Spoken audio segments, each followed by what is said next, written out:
Assalamualaikum warahmatullahi wabarakatuh. Berjumpa lagi dengan Ibu Indah dalam mata pelajaran ekonomi.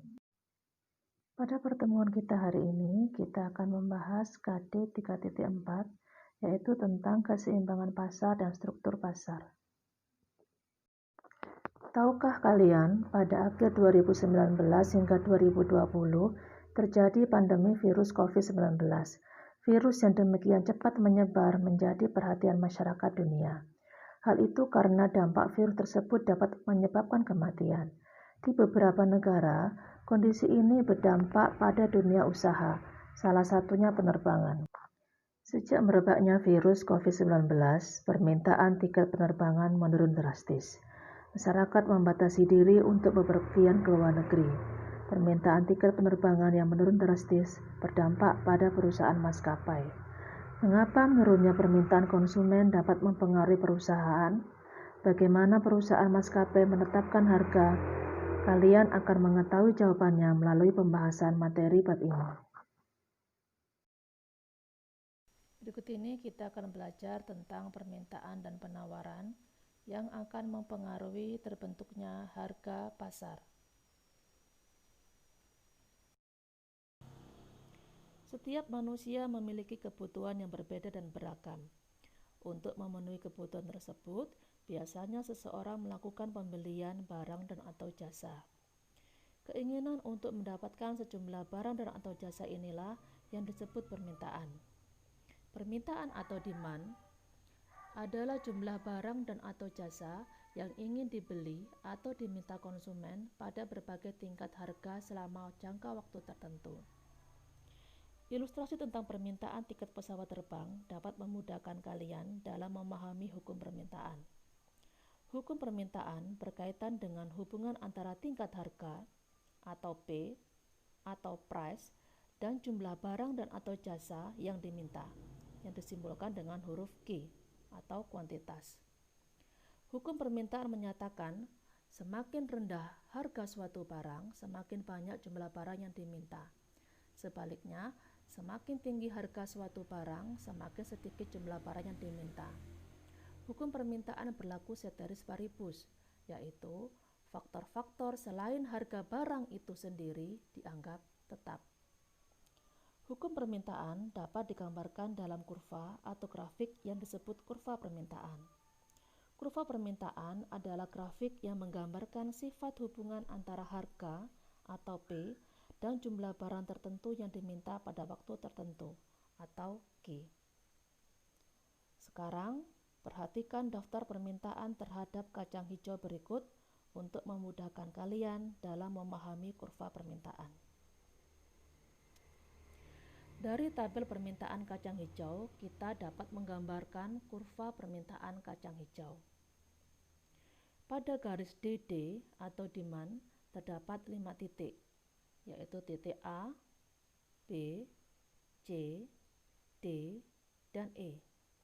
Setiap titik pada kurva permintaan menunjukkan hubungan tingkat harga dan jumlah kacang hijau yang diminta. Titik A menunjukkan jumlah kacang hijau yang diminta sebanyak 500 kg pada tingkat harga Rp25.000. Pada titik E, jumlah kacang hijau yang diminta sebanyak 100 kg dengan harga Rp45.000.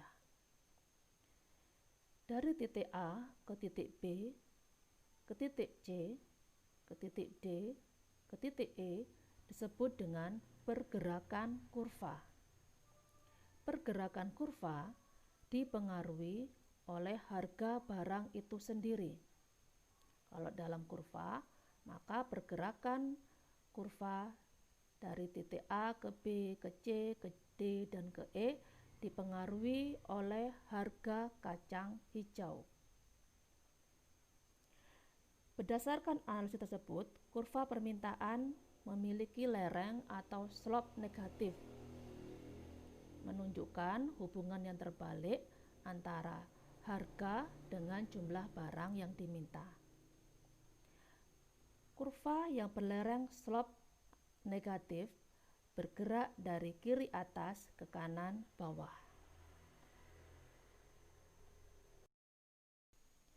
Selain bergerak, kurva permintaan juga bisa bergeser dari kurva DD ke kurva D1 D1 atau D2 D2.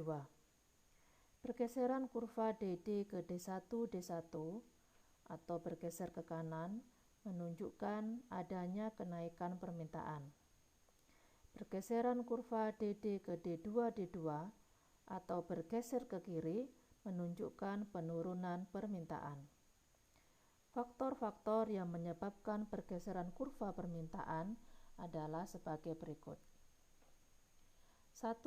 Perubahan dalam pendapatan konsumen. Ketika pendapatan meningkat, permintaan terhadap barang pada umumnya akan meningkat. Jika pendapatan menurun, permintaan terhadap barang pada umumnya akan menurun. Pengecualian dari kaidah ini hanya terjadi untuk barang-barang inferior. Untuk barang-barang tersebut, konsumen justru akan membeli lebih sedikit jika pendapatannya meningkat. Yang kedua adalah perubahan dalam selera konsumen. Jika konsumen lebih menyukai suatu produk, permintaan terhadap produk tersebut akan meningkat. Jika sejalan dengan waktu, konsumen semakin kurang menyukai suatu produk, permintaan terhadap produk itu akan menurun. Faktor yang ketiga adalah perubahan dalam harga barang substitusi. Permintaan terhadap suatu produk akan meningkat jika harga barang substitusinya mengalami kenaikan. Sebagai contoh, jika harga Coca-Cola meningkat, permintaan terhadap Pepsi akan mengalami peningkatan. Sebaliknya, permintaan terhadap suatu produk akan menurun jika harga barang substitusinya mengalami penurunan. Jika harga Coca-Cola turun, permintaan terhadap Pepsi akan mengalami penurunan. Faktor yang keempat adalah perubahan dalam harga barang komplementer. Permintaan terhadap suatu produk akan turun jika harga barang komplementernya mengalami kenaikan. Contohnya, jika harga listrik naik secara signifikan, permintaan terhadap AC akan mengalami penurunan. Permintaan terhadap suatu produk akan meningkat jika harga barang komplementernya mengalami penurunan.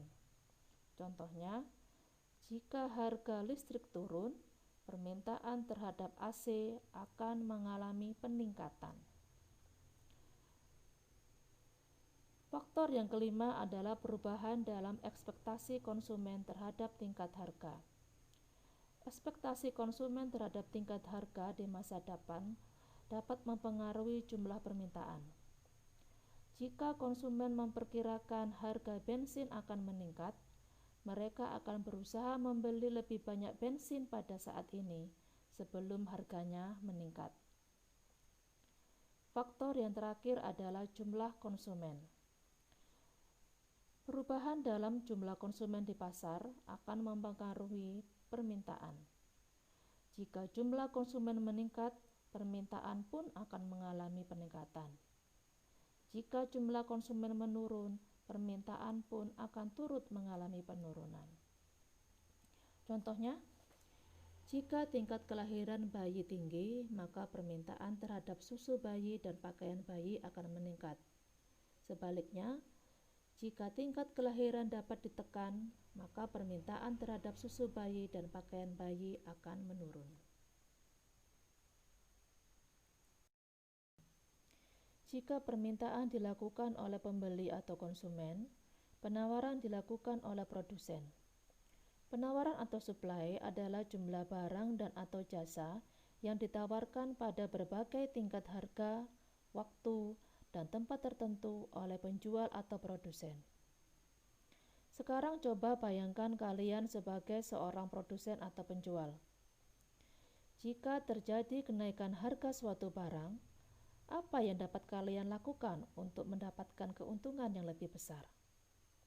Ya, tentunya kalian akan menambah jumlah barang yang ditawarkan. Hukum penawaran menyatakan, makin tinggi harga suatu barang, makin banyak jumlah barang yang akan ditawarkan produsen. Sebaliknya, Makin rendah harga barang, makin sedikit jumlah barang yang akan ditawarkan oleh produsen.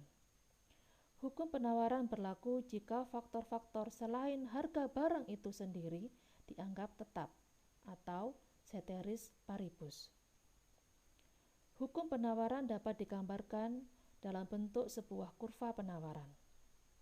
Kurva penawaran adalah kurva yang menggambarkan hubungan antara tingkat harga barang dan jumlah barang yang ditawarkan. Kurva penawaran berlereng atau berslop positif, yaitu garis penawaran atau supply naik dari kiri bawah ke kanan atas. Agar lebih jelas, perhatikan tabel penawaran kacang hijau berikut ini. Berdasarkan tabel penawaran terhadap kacang hijau dapat digambarkan dalam bentuk kurva. Pada garis SS atau supply terdapat 5 titik, yaitu titik A, B, C, D, dan E. Setiap titik menunjukkan hubungan tingkat harga dan jumlah kacang hijau yang ditawarkan.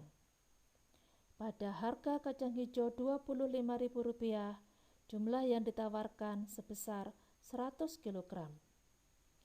Pada saat harga kacang hijau naik menjadi Rp30.000, jumlah yang ditawarkan sebanyak 200 kg. Pernyataan tersebut menunjukkan hubungan yang positif atau lurus antara tingkat harga dan jumlah barang yang ditawarkan. Semakin tinggi harga barang, semakin bertambah jumlah barang yang ditawarkan. Titik A ke titik B, ke titik C, ke titik D, dan ke titik E disebut dengan pergerakan kurva. Pergerakan kurva dipengaruhi oleh harga barang itu sendiri, yaitu harga kacang hijau. Selain bergerak, kurva penawaran juga bisa bergeser dari kurva S0 S0 ke S1 S1 atau S2 S2. Pergeseran kurva S0 S0 ke S1 S1 atau bergeser ke kanan menunjukkan kenaikan penawaran. Pergeseran kurva S0 S0 ke S2 S2 atau bergeser ke kiri menunjukkan adanya penurunan penawaran. Faktor-faktor penentu penawaran yang bisa menggeser kurva penawaran adalah sebagai berikut. 1. Perubahan dalam harga faktor produksi. Penawaran akan mengalami penurunan jika harga sumber daya alam, tenaga kerja, atau sumber daya modal yang digunakan untuk memproduksi suatu produk meningkat. Jika harga faktor-faktor produksi tersebut menurun, maka penawaran pun akan meningkat. Yang kedua adalah perubahan dalam teknologi. Teknologi baru seringkali dapat mengurangi biaya produksi, sehingga menyebabkan terjadinya peningkatan dalam penawaran. Yang ketiga adalah perubahan dalam ekspektasi produsen terhadap tingkat harga. Ekspektasi produsen terhadap tingkat harga produk yang dijualnya di masa datang mempengaruhi penawarannya pada saat ini. Jika penjual memperkirakan harga produk yang dijualnya akan meningkat di masa datang, mereka akan mengurangi penawarannya saat ini untuk menunggu harga yang lebih tinggi di masa datang. Jika penjual memperkirakan harga produk yang dijualnya akan menurun di masa datang, mereka akan berusaha untuk menjual lebih banyak produk pada saat ini sebelum harganya turun. Contohnya, seperti petani gandum yang mempertimbangkan apakah akan menyimpan atau menjual gandum yang baru saja ia panen. Faktor yang keempat adalah perubahan dalam peluang mendapatkan laba dari memproduksi produk lain. Jika produsen memperkirakan dapat menjual barang lain lebih banyak, maka penawaran barang yang saat ini diproduksi akan menurun. Jika peluang mendapatkan laba dengan memproduksi produk lain mengalami penurunan, maka akan lebih banyak penjual yang mulai memproduksi produk tersebut, sehingga penawarannya pun meningkat. Yang kelima adalah perubahan dalam jumlah penjual di pasar.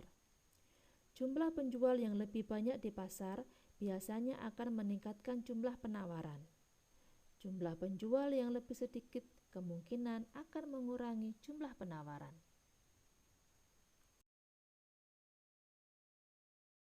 Bagaimana anak-anak dengan penjelasan di depan? Apakah kalian bisa memahami tentang materi permintaan dan penawaran? Bila ada yang kurang jelas, silakan ditanyakan ya. Kalian bisa kirim WA ke ibu atau juga bisa menanyakan lewat WA group. Setelah kalian memahami dan mempelajari materi tentang permintaan dan penawaran, kerjakan latihan soal di Google Form. Link soal ada di deskripsi box di video ini. Selamat mengerjakan. Terima kasih atas perhatiannya. Wassalamualaikum warahmatullahi wabarakatuh.